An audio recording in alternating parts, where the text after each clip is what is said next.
The second one, even being constant in terms of the mean, because the variance is changing. The second parameter is not changing. The third one cannot be represented graphically. So the question is, how is the example of an stationary series? Well, it's a series across time that is more or less stable, right? Doing something like this. It can be up, down, but you can see that there is some transformations. For instance, taking first dependencies, taking logs, but we will see that. But for now, for the time being, let's suppose that we have a time series, and that series is stationary. Modularized is something that is characterized because the mean is constant, but moreover is zero. The variance is also constant, though by notation we call like sigma squared, and any relationship between any 2 points is zero. So they are completely unrelated. So how can we represent the white noise? The white noise should be around zero, up and down, but not completely random. The idea of chapter 1. So which are these chapter 2? Which are these mathematical models that we are going to employ in time series? Well, we have a variety. Probably some of you are familiar with this. They are usually classified in 3 types. One are the autoregressive processes. The other ones are the MA, moving average processes. And finally, we have a combination of the 2. So, which are the autoregressive processes? Well, they are represented mathematically like that. So basically, what I'm saying is that when T has a polynomial of order P, the polynomial is expressed like this.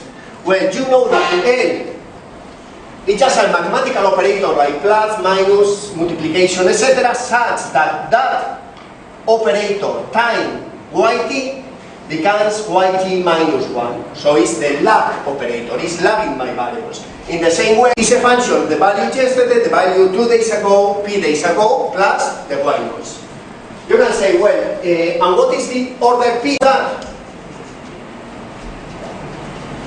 Well, basically, an R1 process should be yt is equal to 1 parameter, where I call C, yt minus 1 plus epsilon t.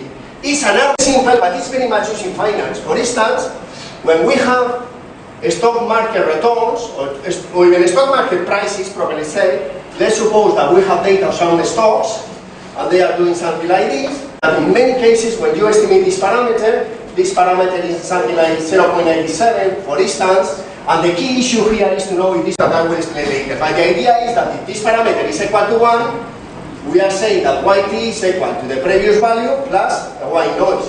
So we are saying that under perfect conditions, the stock market should be efficient. So it's just an illustration why a simple model like this can have behind a lot of information. Okay, like testing something like efficient market. The actual value depends on the past history. You have, as a second branch of models, all those moving average models, where the actual value is a linear combination of the white noise processes or the errors, if you want, and then you have the ARMA that combines autoregressives and moving averages. Which is the appropriate model? Well, in time series, we basically have 2 instruments. Which are these 2 instruments? The correlogram and the partial correlogram. Again, I don't want to dedicate time to this, but the idea is that in practice, you make pressing a key, you can see your data. 0 after a certain point, you know that the process is a moving average of order 2. So, I'm going to repeat. This is just how to identify the models. When the correlogram truncate. Monsieur le Président, bonjour. Bonjour. Monsieur le Président, il donne le titre de la communication et il fait une synthèse de la communication. Okay, so they are willing that you introduce yourself and then give a topic of your presentation and then a brief summary of this presentation. Well, my name is Luis Alberico Gil Alana. I'm from Spain, from the Basque Country, that is a region in the north of Spain. I'm professor of econometrics at the University of Navarre, and also a researcher in a center that is called Navarra Center for International Development. So I work for the Faculty of Economics at the university, but also in this research center of development. And as I said, I'm an econometrician. I study at the Basque Country University, and then I moved to Madrid to an institution that is called CENFI, and at that time was belonging to Bank of Spain with a master. And then I did another master at the LSE, at the London School of Economics, in econometrics, and I completed my PhD at the LSE. And after that, I've been working in Florence, in Italy, at the European University Institute, at the London Business School, another year in London, then 2 years in Berlin, in Germany, at the Humboldt University, and in 2001, I decided to come back to Spain, to my country, to Navarre. So, and I was invited a few months ago by Professor Leonard to give a presentation here and also to give a small course. Well, it has been a pleasure for me to come here. And my talk has been on time series analysis, which is my area of research. So let me explain. Time series means you have data across time and you want to find a model to explain the behavior of those data just in order to validate theories or just to make forecasting predictions. So I have developed in the last 15 years some specific techniques that seems to be more precise than those classical methods that have been employed so far. And even though I start doing some theoretical work on time series analysis, since I joined the Center of Development, I have also studied issues in Africa. In fact, I have a line of research that is called macroeconomic and financial stability in sub-Saharan Africa. So I'm most concerned with the macroeconomic issues in African countries. So I have some co-authors in Nigeria, I also have co-authors in Kenya, also in South Africa, and we work in this kind of issues, macroeconomic and financial issues. Pour le participant, celui qui est venu sur, quel avantage à la fin de cette communication, qu'est-ce qu'il peut retenir concrètement? Okay. What do you think is the advantage for the attendees, so those participants of the seminar? Well, first I must say that I'm impressed with the African School of Economics. I think it's a very good idea to have master students here getting some knowledge on development, economic, microeconometrics and all these issues. And the value of the techniques I have presented, I think that some of them, if they are interested in getting a PhD, can be abroad or even here, but I always recommend, even in my country, I always recommend students to go abroad to those top universities of the world. They know these techniques and they can apply these techniques in further research. Of course, I'm also ready to collaborate with any of them in his master thesis and encourage them to get on education, on getting knowledge, is the main investment a person can do in his life, I think, is in education. Oh, thank you. Thank you, lovely. Great.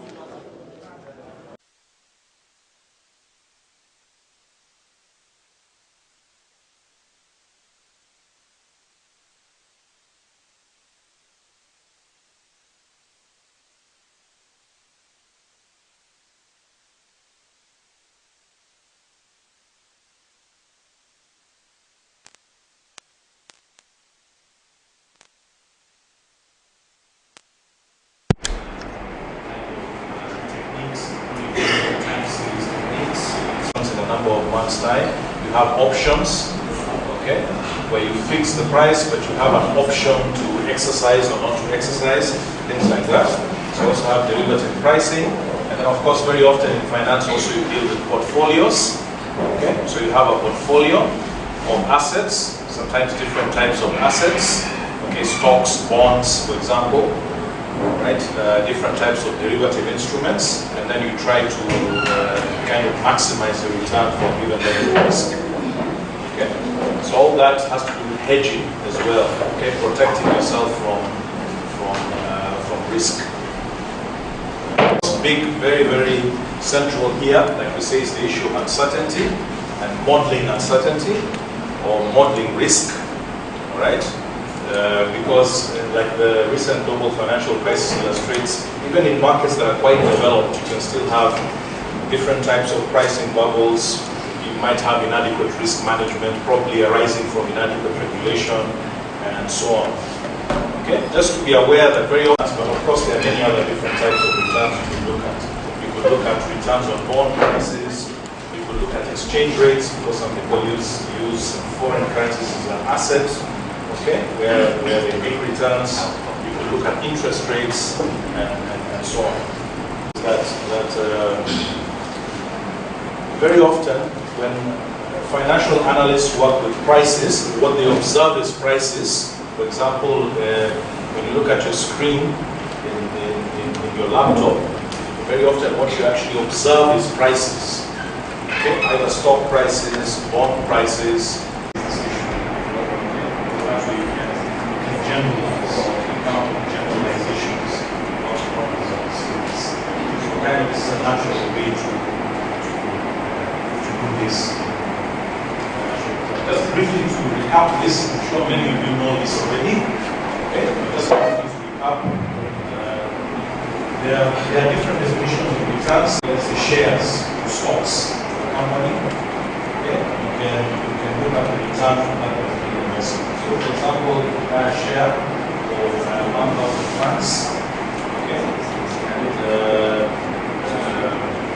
this can say it pays you dividends. Okay, let's say it pays, and you have the price appreciation or loss. Okay, so these are the different points that you have there. Okay, so that's that kind of concept that we're setting. Okay, let's say you need stocks. Okay, you have your dividend. That's one big problem. So a lot of the standard models work linearity in parameters, right? And also even if you're using basic, let's say, you have AR, MA, ARMA models, etc. You find they cannot explain, they cannot adequately be used to model a number of features that you find common to financial data. For example, like matrices, you tend to have very peak, much more peak distributions, fat tails, which means extreme events that you happen more frequently. You tend to have volatility clustering, okay, which means large returns that will be followed by large returns, small returns that will be followed by small returns, that kind of thing. And then of course you have leverage effects, which is that even within volatility itself, okay, you find different behavior tends to become this of a rise once you have a fall. Okay? Even of the same magnitude. Okay? So a rise of let's say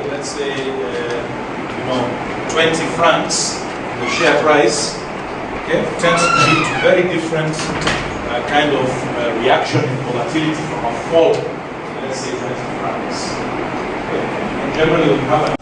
Alors bonjour monsieur, et présentez-vous.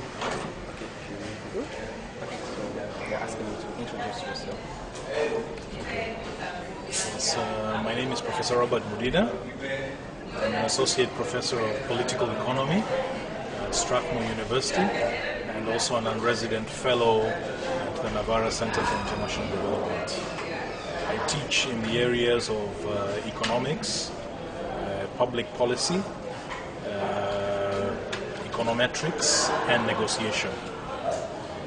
Il n'a qu'à nous donner le titre de sa présentation aujourd'hui, nous prenons une brève synthèse sur sa présentation. Okay, what is the title of your presentation, and can you make a brief summary of this presentation? Yes, my presentation was on financial time series, and this presentation built on the previous one that introduced time series techniques.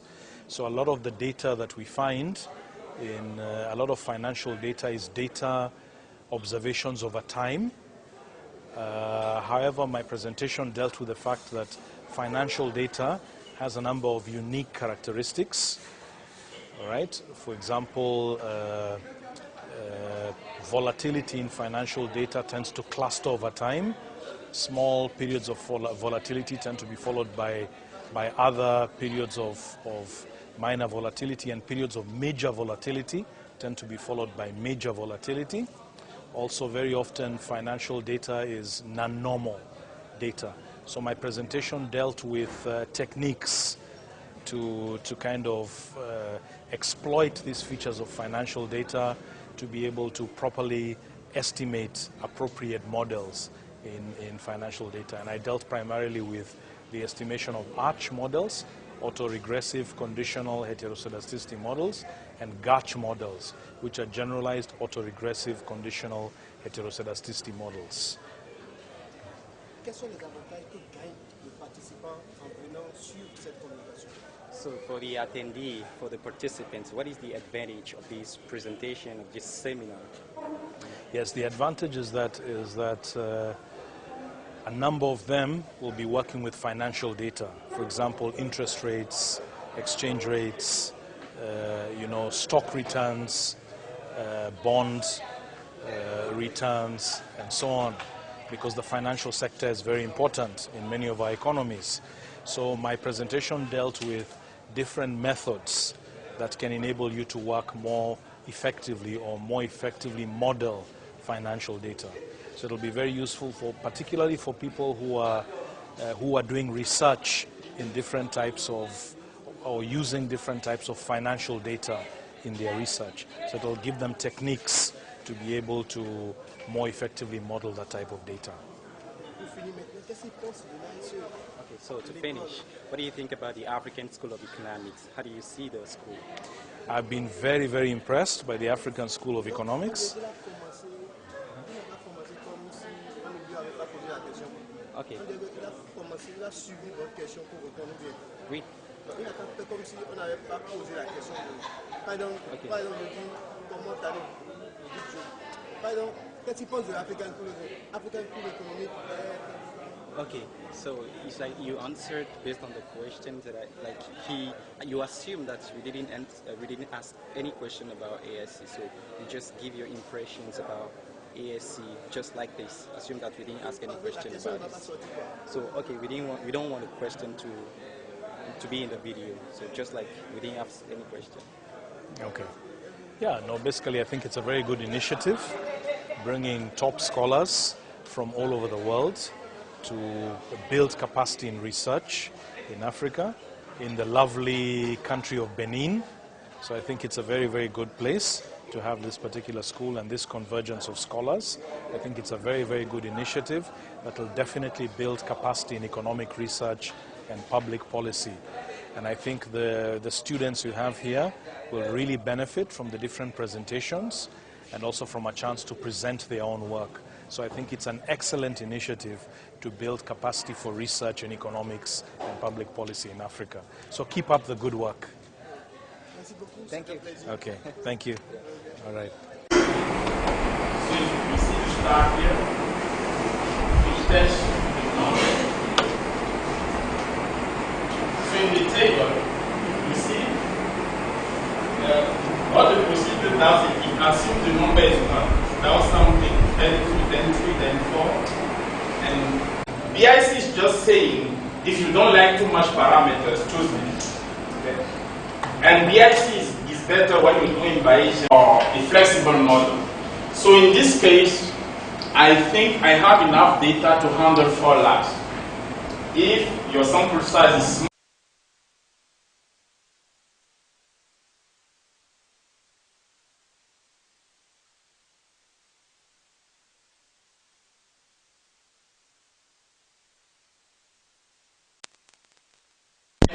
inside the configuration relationship, but personally I've never tried the 1 plus a trans.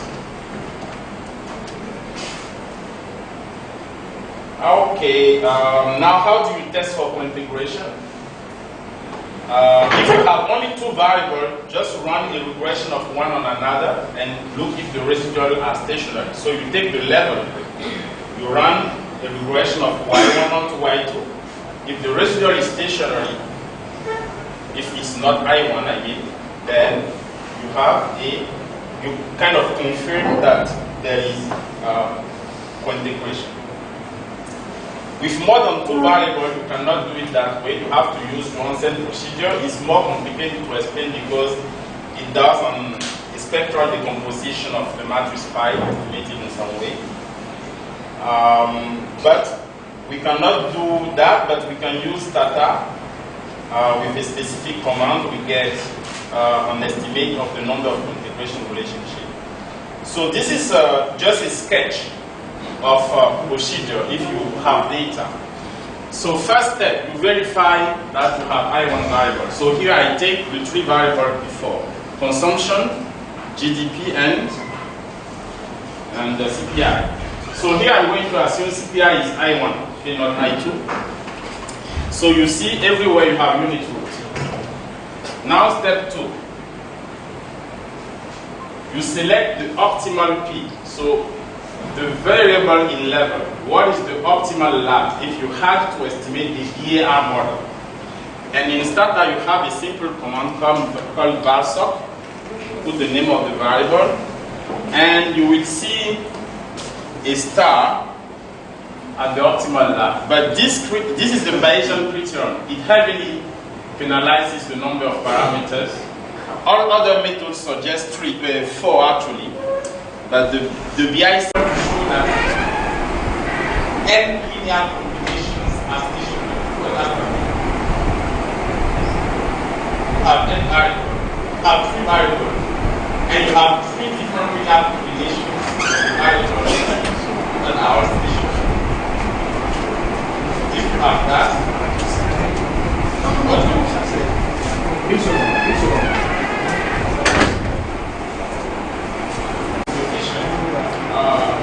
is the formula that you develop, okay? Because there is no constant in the model. The sum of the product over the square of the rest. And after the full observation, you get that this rho hat is 1 plus this combination of the noise and also our objective is to find the solution.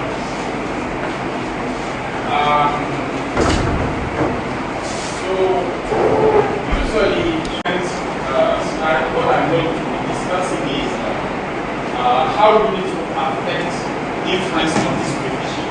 So we know that this can be estimated by OS. But after estimating by OS, we still do standard t-test, and the answer is actually no. Bonjour monsieur, présentez-vous s'il vous plaît. My name is Rachidi Kochoni. I'm assistant professor at University of Paris-West, Nanterre in France.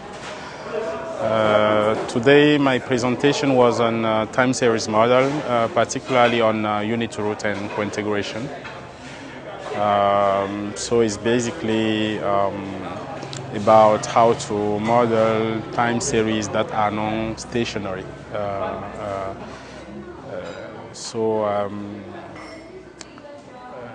Après, sur la présentation, j'ai fini. Après, Vous avez fini après. Non, ne vous en faites pas. Dites, moi je vous le relance. Alors, en fait, donnez-nous le titre de votre présentation et faites une brève synthèse de la présentation. D'accord. My presentation was on unit root and co-integration, which is basically on non-stationary time series. It was to see what happened to regression, wireless regression coefficient when you have unit root in the data. And also, if you want to model jointly the dynamics of several macro time series, how to handle this when the variables are unit root and co-integrated. Les avantages de votre un participant qui a assisté à votre thème par exemple, qu'est-ce que vous aimeriez qu'il garde comme avantage? Quel est l'avantage dont il gagnerait à suivre votre présentation? So it's very important when you're working with time series data, in particular macroeconomic data, to be aware that they have properties that can make your results distorted if they are not accounted for. And one of those properties is unit root. This presentation basically put emphasis on the importance of checking the properties of time series before modeling them. In particular, testing for unit root, testing for co-integration before using a standard time series model. So I think this lecture contributes to improving the skills of ASC students on how to model economic data. Donner quelques mots sur la SIER. Votre mot de fin sur la SIER. The African School of Economics is a wonderful initiative by Professor Wanchekon, and I hope that it will grow in the future to reach international standards. ASC should continue putting effort in bringing researchers from several countries, organizing meetings like this one in order to keep up with what other people do abroad, in order to keep the reputation of the institution, in order to make students familiar with high-level research. And I believe that by organizing the SIER every year, ASC and the research community in Calavi, in Benin, will gain much by collaborating with foreign researchers on high-level methods in econometrics. Thank you. Thank you. Thank you.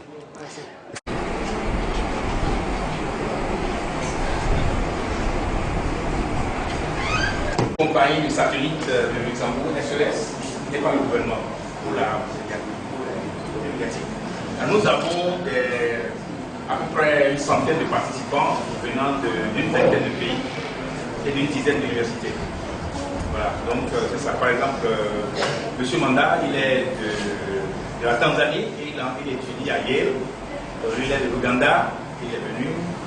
Donc du Kenya, non, c'est ça? Et puis Espagne.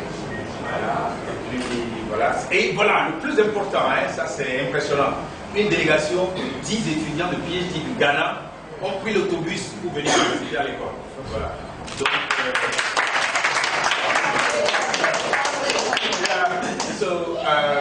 yeah, I'm going to translate. Yeah. I'm pretty sure that Mr. Bada speaks English, right? Yes, exactly. Yeah. So maybe you can say a few words in English for the audience. And the rest are our students. We have students from about 15 countries, and Cameroon in particular, Benin, Togo, and so on. Yeah. So ladies and gentlemen, you are welcome.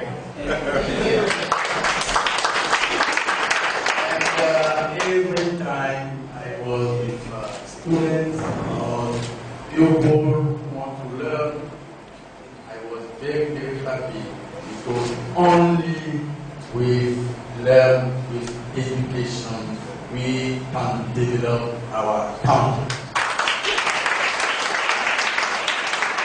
Without education, we stay in jail, like Nelson Mandela said. Africa don't want again to be in jail.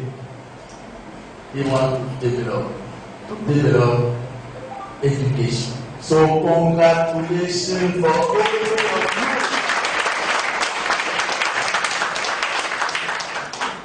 I want to say, il n'y a pas de hasard. Yeah. No hasard.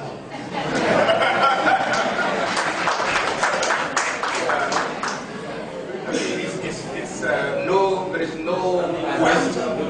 Yeah, nothing is random. Nothing is a pure coincidence. Impromptu. Yeah, we are. I don't plan to be here. But then you are here. But I'm here. Yeah. I'm very happy to be here.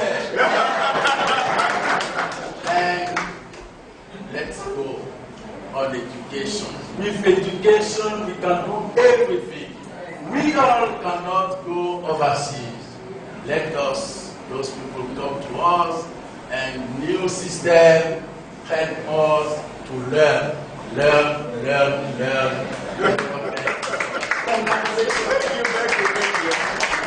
again, he's the mayor of the city of Calavi, and we are so grateful to have you here. And before we are going to come to pay a special visit to you to tell you more about the rest of the program. Thank you very much again. You are welcome.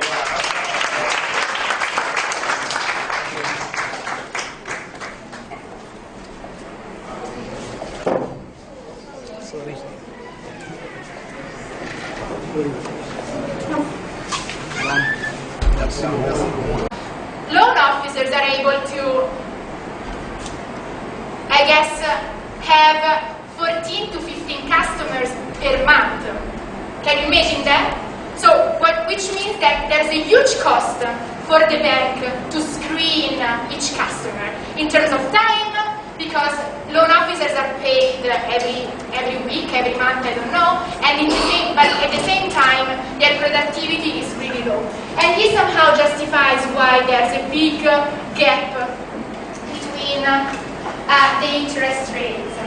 And interest rates are also extremely volatile and variable across countries. So, I will skip this. At the same time, however, there are low levels of default.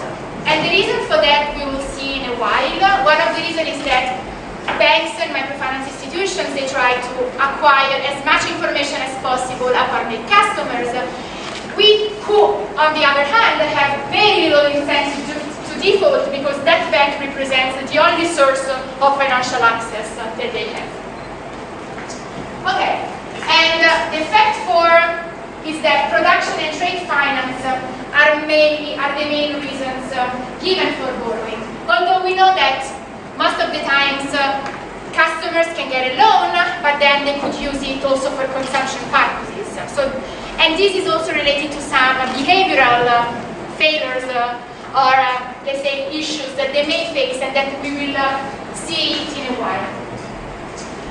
So the funds, independently of our endowment, would have been access to the same type of financial product, and we would have the same productivity. But this would have depended, of course, on our effort. But this is something different that we will see in a moment. So,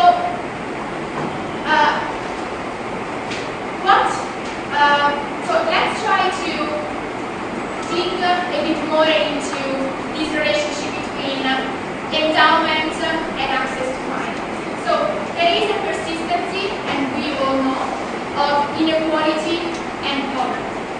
And those interventions that try to really know that there's a huge difference. So have you ever thought about why there's this difference? And can we try to think about what are the reasons why there are these differences? So let's try to contextualize. What happens is exactly the contrary. So even in developed countries, what we see is that initial endowments, so the wealth that I have because I have probably inherited them from my parents or from families, or I don't know, these are actually highly related and highly correlated with my entrepreneurial activity. What does it mean in better terms? It means that where there is that there's a huge difference. So, have you ever thought about why there's this difference? And can we try to think about what are the reasons why there are these differences? So, let's try to contextualize. Loan officers are able to, I guess, have 14 to 15 customers per month. Can you imagine that? So, which means that there's a huge cost for the bank to screen each customer in terms of time, because loan officers are paid every week, every month, I don't know, and but at the same time, their productivity is really low. And this somehow justifies why there's a big gap between the interest rates. And interest rates are also extremely volatile and variable across countries. So, I will skip this. At the same time, however, there are low levels of default. And the reason for that we will see in a while. One of the reasons is that banks and microfinance institutions, they try to acquire as much information as possible about their customers, who, on the other hand, have very little incentive to default because that bank represents the only source of financial access that they have. Okay, and the fact 4 is that production and trade finance are the main reasons given for borrowing. Although we know that most of the times customers can get a loan, but then they could use it also for consumption purposes. And this is also related to some behavioral failures or let's say issues that they may face and that we will see it in a while. So the average, so the income of the bottom down population and the upper population distribution of wealth, they are almost similar, but in those cases there should be higher growth. And this is really important because this motivates the realization of policies that in a way try to redistribute wealth and they try to reduce in this way inequality, right? So you can think about land reforms where everyone basically gets almost the same amount of plot of land, of cultivable land, or microfinance, or even education.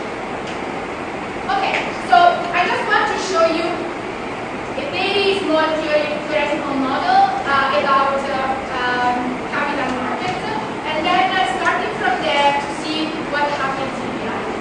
Okay, so think about a scenario where everyone pays the same interest rate, which is adjusted for risk. So basically, if there's a 10% chance of default, then we would have that the actual interest rate that is charged is 1 minus t times r, where r is the real interest rate, right? So the intuition is that the higher is the default rate, So default rate means the inability of a person to repay his loan. Okay? So the higher is this default rate, the smaller is 1 minus t, and so the actual interest rate that is charged on loans goes down. So we assume that the expected marginal product of capital is rho, equal like that. And basically the interest rate paid to the depositor is the same interest rate here, less some small costs that are used to run operations.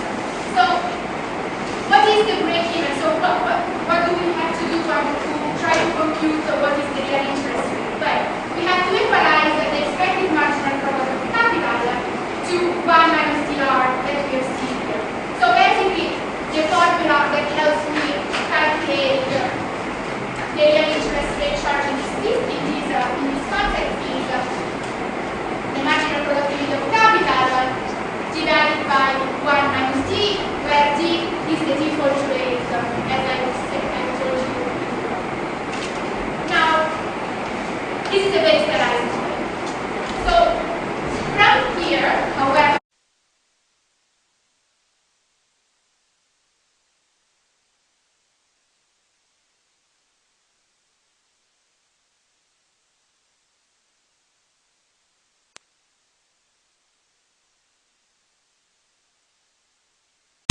there's a paper actually very interesting by Adrian Matre and Claire Cedelier that studies the impact of an expansion of the bank branch credit supply in the US, and it really shows how just by increasing the spread of branches, even in a developed country like in the US, where you might think that people already have access to financial services, having these state-wise, I guess, policy boosts the rates of financial access.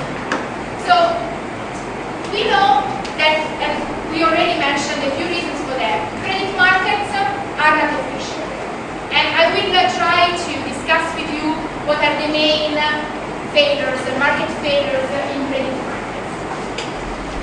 What happens is exactly the contrary. So even in developed countries, what we see is that initial endowment, so the wealth that I have because I have probably inherited them from my parents or from families or I don't know, these are actually highly related and highly correlated with my entrepreneurial activity. What does it mean in better terms? It means that wealth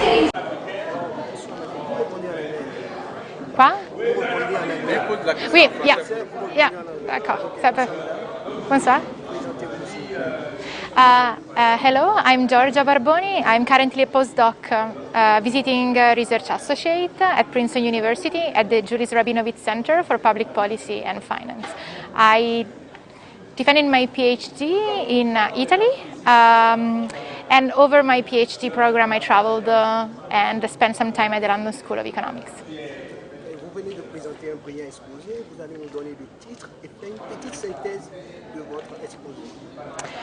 Okay, so I'm gonna teach. Actually, I'm teaching now financial services and products in developing countries. The overall idea of the class module is to try to assess what are the main determinants of financial exclusion among the poor population and how microfinance, namely the provision of financial services like credit, insurance, and savings, can help poor populations access to financial products and lift them out of poverty. Quels sont les avantages clés que votre exposé pourrait leur apporter? I believe that my class can give them insights about what are the main failures in the financial markets that obstacle the potential of the poor to become fully financially included and thus, again, save their way out of poverty.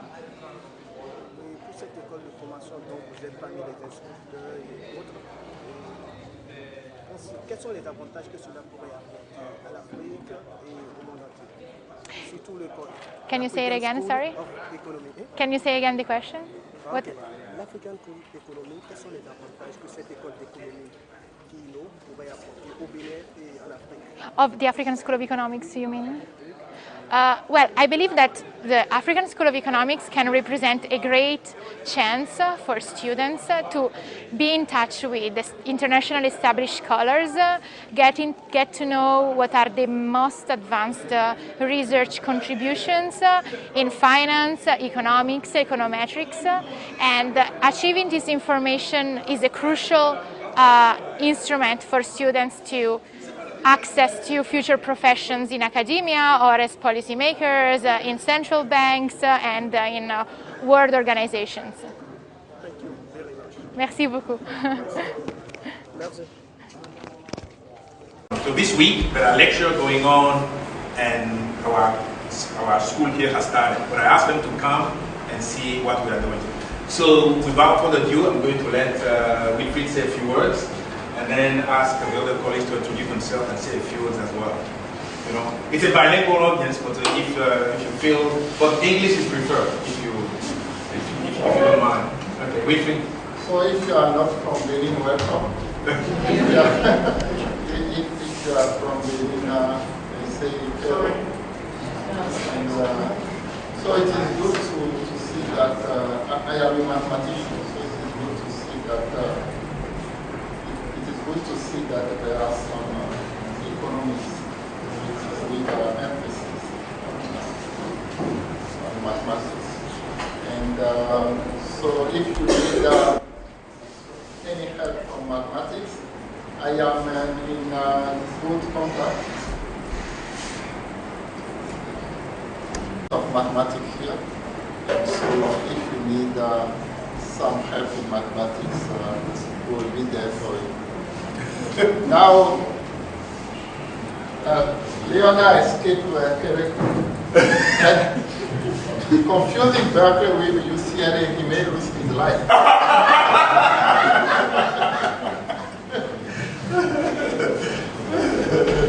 So I will let Jean Bosco. Bon après-midi.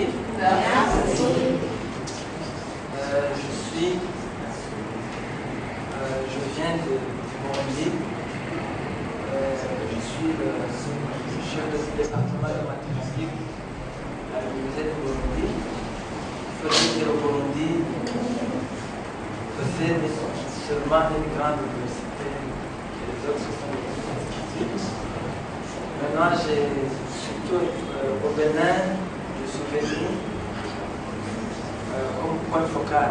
C'est-à-dire que le centre d'excellence de mathématiques qui vient d'être lancé actuellement est un centre régional.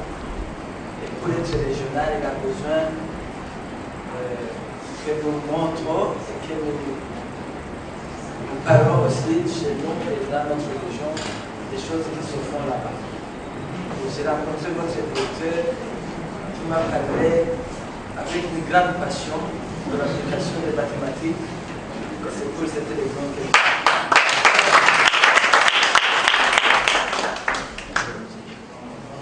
bonjour, je me présente, je m'appelle Saleh Bissou. Je suis enseignant-chercheur, professeur à l'Université du Niger. Alors, je suis mathématicien, spécialiste en analyse numérique des équations et dérivées partielles. Alors, comme l'a dit mon prédécesseur, nous sommes là dans le cadre du Centre d'excellence des mathématiques et applications de l'autonomie.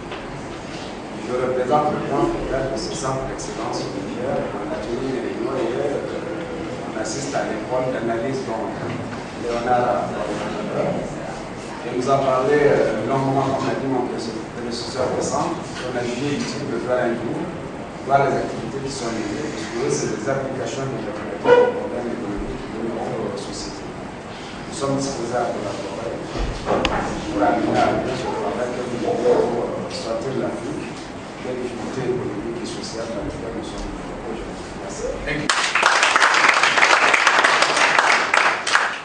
Bonjour, moi c'est Léonard Katemati, je suis enseignant-chercheur à l'Université de Niamey.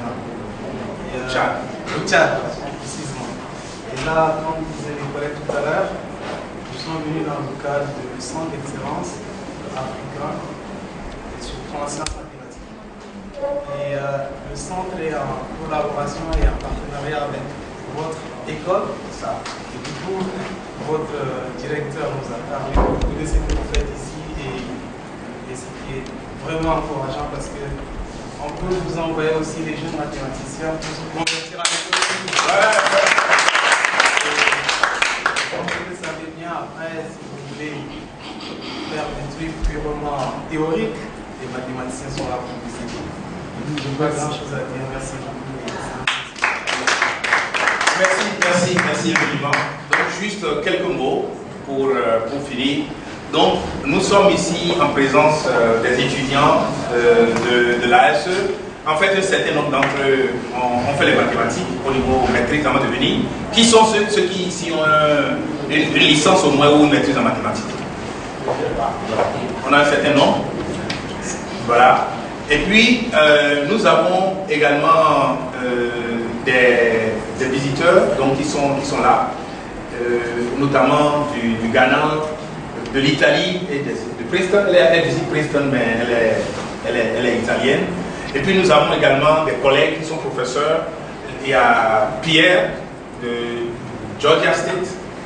Il y a Rachidi Kochoni qui est là. Vous voyez, il est de Paris 6, non 10. Paris 10.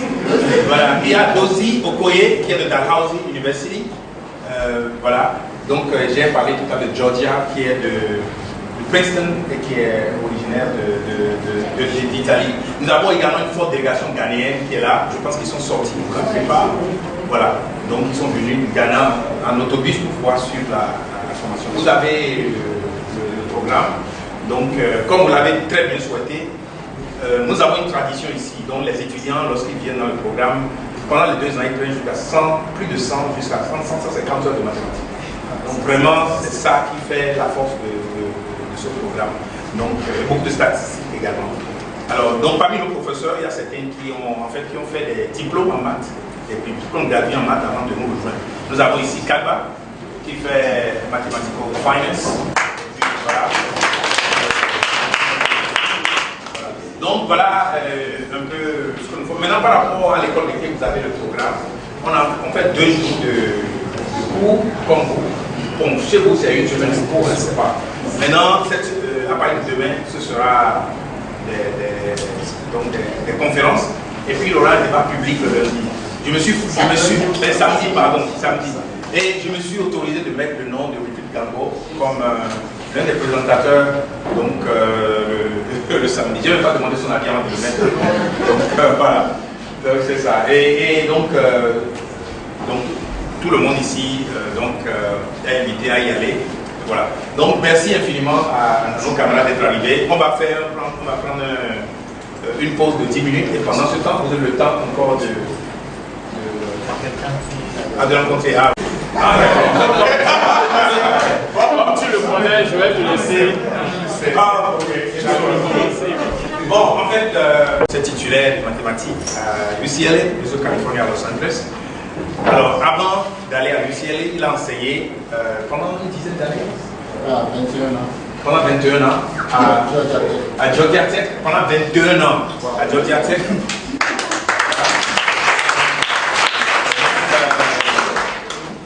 Il a fait son PhD en Suisse, à Lausanne, voilà, son PhD en Suisse, en Lausanne. Et puis donc il a fait des postdocs à Berkeley. C'est pour ça que je confondais Berkeley avec UCLA, au risque de ma vie. Voilà, donc, et aussi à Pittsburgh. Donc, Carnegie Mellon à Pittsburgh. Voilà. Alors, donc, en fait, il est considéré comme le plus grand mathématicien africain aujourd'hui. Wow.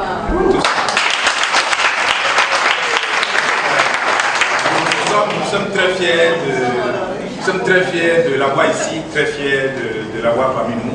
Et comme j'ai dit tout à l'heure, c'est un ami. Et je crois que la collaboration avec l'IMSB et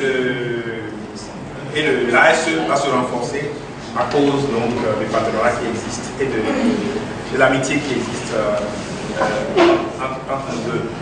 Alors par rapport à ces travaux, il fait essentiellement, enfin pendant longtemps il faisait les équations au dérivé partiel et également les travaux en transport optimal. Si c'est pas transport en autobus, voilà, donc le transport optimal, le transport des masses. Vous voyez comment je dis. Ok, et voilà, donc c'est un peu, si Rachidi le permet, ça suffit ou bien il faut que j'en dise? On a des détails. Ah bon? Que j'ai entendu Cédric Villani lui-même dire. Voilà. Et que le professeur Zangoua était un de ses mentors. C'est-à-dire que... Là, qui ont percé, qui portent très haut le drapeau du pays. Voilà, c'est ça. Il n'y a pas que les politiciens qui ont besoin d'être connus. Les académiques qui ont besoin d'être connus. Peut-être qui veut dire quelques mots. Donc, pour imiter quelqu'un d'autre, I heard all the nice introduction you made about me, and I wonder who we were talking about.